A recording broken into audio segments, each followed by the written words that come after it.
What is going on, guys? It's Bucky and welcome to your 23rd tutorial. And in this tutorial I'm going to be building a simple program, and I'm going to be using the for loop, and I'm just going to be using it to show you guys that it is actually useful outside of just showing you guys examples. So what we're going to be doing is we're going to start with $10,000 and we're going to invest in the stock market, and we're smart enough to earn 1% each day on our money. So at the end of 20 or 30 days, how much money did we make? So, it's a little funner program than what we've been programming before. It's a little cooler, a little break from just basic examples. So before I get started, I want to mention this. In our formula for calculating interest rate, we need to use a function called power, and that's included in the C Math library. So make sure you include this before you get started in this tutorial. So let's go ahead and get down to it. Now we're going to be calculating interest rates and stuff like that. So we're going to be needing to work with decimal points like 0.01, 0.02 for 2%.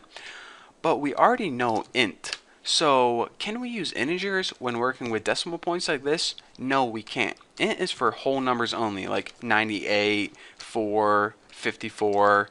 Int is for whole numbers without a decimal place. So in order to use a decimal place, we need to have a new type of variable, and that's called float.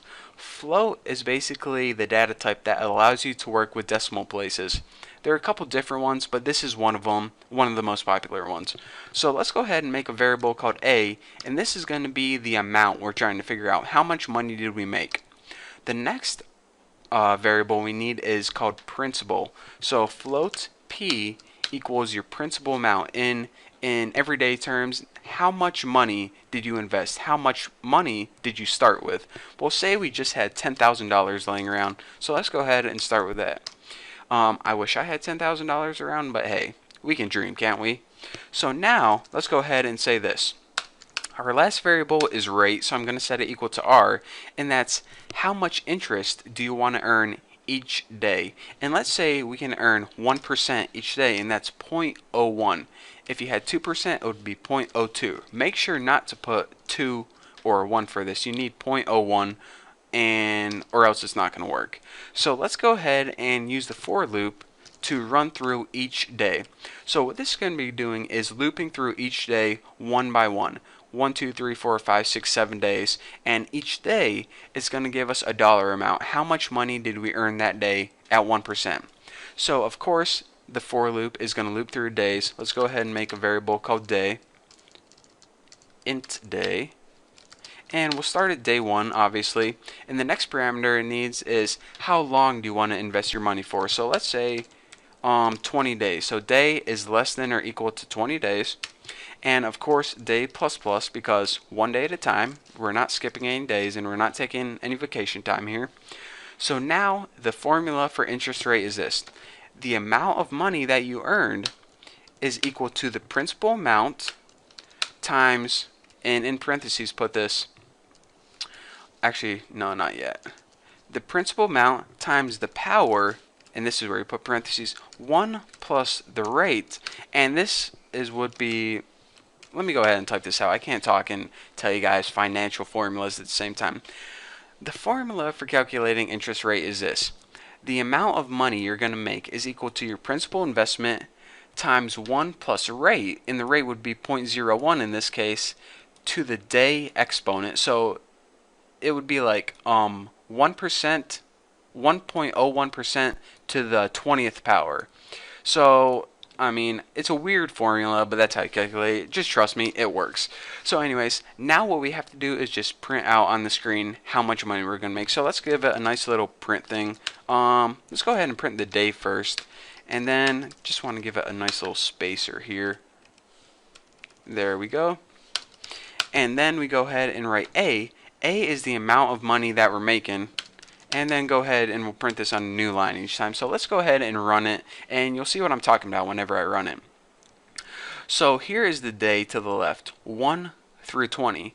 We start off, and at the end of the first day, if we invest $10,000 at 1%, we earn $100 at the end of that first day.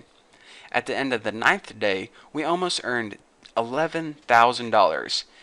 If we invested $10,000 and we earned 1% each day for 20 days, at the end of your 20th day, you would earn over $12,000. Well, you would actually earn $2,000, but calculating the money you already had in there, you would have over $12,000. That's pretty sweet, huh? So now you know why everyone wants to get in stock trading, because basically by just sitting at your computer and clicking buttons, making trades, you can earn $2,000 in 20 days. Pretty sweet, huh? So, since this is fake money and we're just dreaming, let's say that we were a genius like Warren Buffett or Bill Gates, and we were smart enough to earn 3% each day. And let's say we invested this for 30 days. So go ahead and let me run this. Oh mama, check this out. If you invest in money for 30 days and you earn just 3% on your money each day, at the end of 30 days or 1 month, you would over double your money. You would have $24,000 and more, and enough to go out to Taco Bell. So that is pretty sweet, and this makes me second guess my career as a computer programmer and kind of makes me want to get in the stock market. But by the way, before you guys get into the stock market, earning 3% a year would be good nowadays.